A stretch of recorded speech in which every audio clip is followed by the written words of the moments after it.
Everything we do is available on biomedical.com. Go check it out. Okay, we have the debate. You know, it's one of the biggest questions we can ask ourselves. What makes me? Well, me.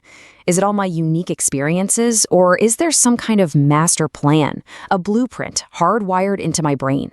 It's this classic idea of design versus individuality. And today, we're going to get an answer from a very, very unexpected place, the mind of a tiny fruit fly. So let's get right to it.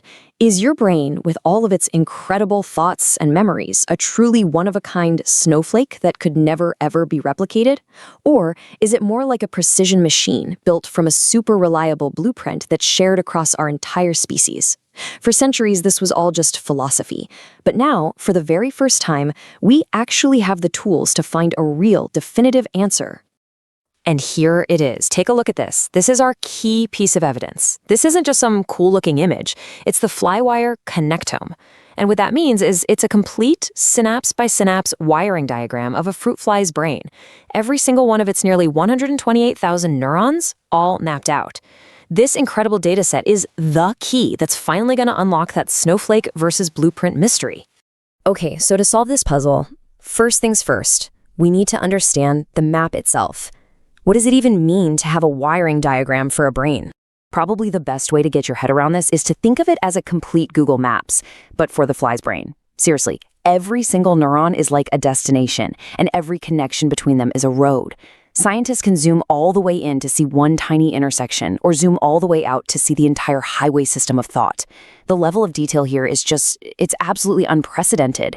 But a map with almost 130,000 different locations is well, it's chaos without any labels, right? So the next monumental task for these scientists was to create a parts list to bring some order to this incredible complexity and turn it into something we can actually understand.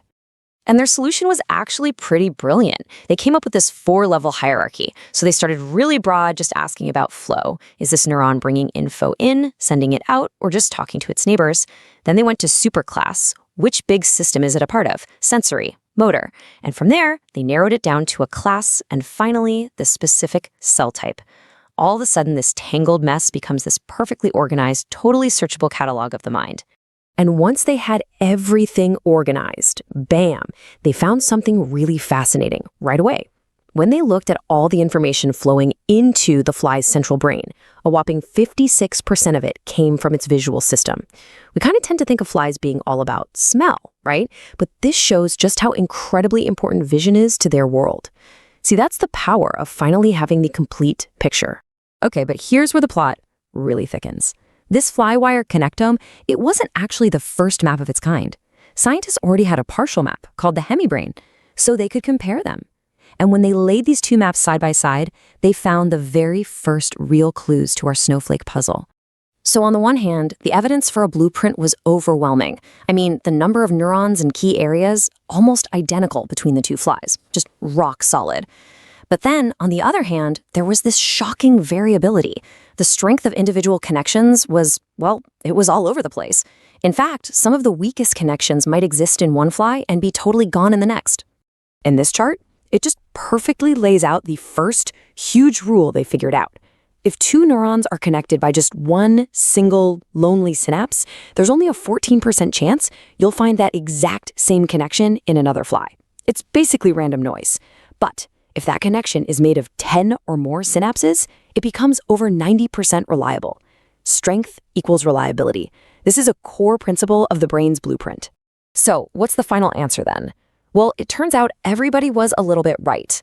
The researchers themselves put it perfectly, saying over 50% of the connectome graph is a snowflake. Just think about that for a second. More than half of all the connections are unique to that one animal. But, and this is the whole key, that uniqueness is all in the weak, unreliable connections. The strong, essential connections, that's the stable, shared blueprint. So how on earth does the brain actually deal with this? This mix of a stable plan and this wild, variable part? Well, to find out, we can zoom in on one of its most critical areas, the Center for Learning and Memory. Just look at this. This gorgeous, intricate thing is called the mushroom body. It's the fly's main hub for learning and memory, and it's packed with these special neurons called Kenyan cells.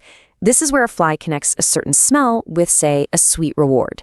It's really the heart of flexible learning. And when they compared the two brains, they found something that, honestly, it's pretty shocking. The new FlyWire brain had 30% more of these crucial memory neurons. That is not a small difference. That's a massive variation in the brain's most important learning circuit. So the big question is, how could it possibly still work correctly? So let's think about this. The developmental program just churns out this huge surplus of these absolutely essential learning cells. What happens next? Well, the brain does this stunningly elegant little adjustment. It doesn't just weaken all the connections, no. Instead, each individual memory cell simply connects to fewer input neurons. It basically narrows its focus. And the result? The overall balance of go signals, that's excitation, and stop signals, inhibition, it stays perfectly stable. The brain adapts its wiring on the fly, making sure the function is preserved, despite this massive variability in the parts. This isn't a bug in the system, it's a core feature of the blueprint. All right, so what's the big takeaway from all this? Well, this discovery hasn't just answered our snowflake question, it has fundamentally changed how scientists are going to read and interpret brain maps from this point forward. This even gives us a completely new and honestly kind of mind-bending way to define what a cell type even is. Okay, this is a bit of a twist, so follow me. A group of neurons in your brain can only be called a type if it's more similar to that same group in my brain than it is to any other group in your own brain. In other words, the real definition isn't about what a cell looks like, it's about its consistency across all of us. So what we end up with is this kind of new rule book for neuroscientists. Rule 1, you gotta focus on the strong connections. Anything over 10 synapses is the real deal. Rule 2, don't sweat the small stuff. Small variations in connection strength are probably just noise. And the biggest rule of all, the brain uses a reliable blueprint, but it's a blueprint that is specifically designed to allow for an incredible amount of local functional customization. I mean, think about it. We have managed to decode these fundamental rules of brain design and brain variability in an animal with a brain the size of a single poppy seed. It just leaves you with this one huge, tantalizing question. What new secrets are we going to uncover when we start applying these same rules, the same new understanding of the snowflake and the blueprint, to our own brains? It's a lot of nonsense. So that was, notebook alarm. There's a lot of questions about it. Like, generally, the main one is, so they talk about this fly being similar to behaviorally. There's that 91% accuracy in the model, whatever. So I'm not sure where that is taken. I mean, how do you know how does the fly actually behaves? So say if you did these two map more synapses, fascinating right away. When they look in this tangled mess, because being all about smell, right?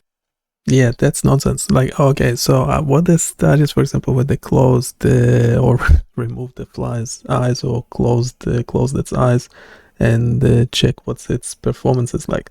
So can you do it on that digital fly that they created the simulation of using the whole connectome?